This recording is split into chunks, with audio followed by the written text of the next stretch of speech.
There was a level of frustration that the country had reached, I think, that could indicate that something was going to happen. I was there as a protester, and I happened to be there. I was living in Cairo at the time, and again, like, I went down, like many people, just to kind of see what was happening, and then you get swept away.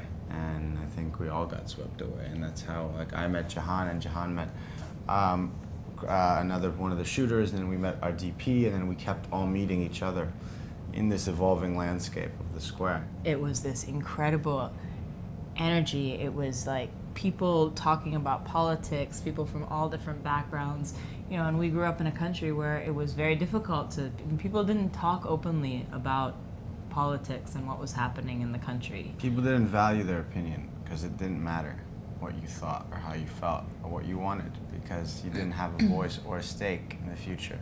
The future had already been written for most Egyptians. And I think that there was a fundamental paradigm shift that happened at that moment. And I think that being a part of that, being a witness to that is, as filmmakers, I think we realized that we had a responsibility as well to capture this and to share this. What we're trying to do now is to provide a visceral experience where people can kind of go through that ride and come to their own understandings of what happened and what didn't happen, and what can we expect moving forward, and what is this new space that we're living in today's world, where we have a lot of serious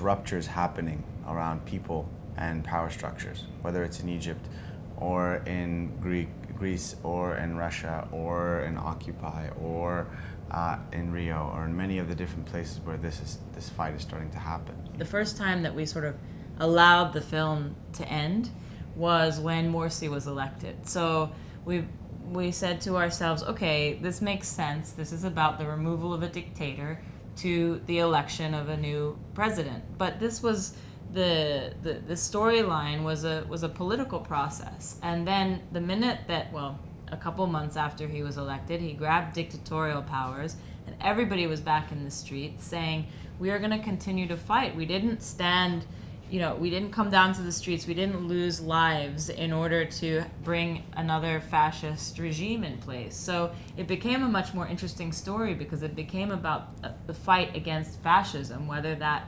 face of fascism was Mubarak or the military or the Muslim Brotherhood. Some of the most exciting screenings that we've had have been we've had some test screenings in high schools and colleges, and the energy that people come out from that sort of age group is fantastic, because people come out saying these people felt so alive, they believe so strongly in what they're doing, and they could be run over by tanks or shot at any minute. So what am I doing for what I believe in? And so it's a film that I think has been able to translate from beyond just the political situation in Egypt to the question of activism and what does that really mean to fight for your beliefs. The deep commitment and the sense of possibility among people that have lived in such difficult circumstances their entire lives is the most inspiring experience I've ever been through. It's this refusal to relinquish a fundamental right, you know what I mean? And that adamant position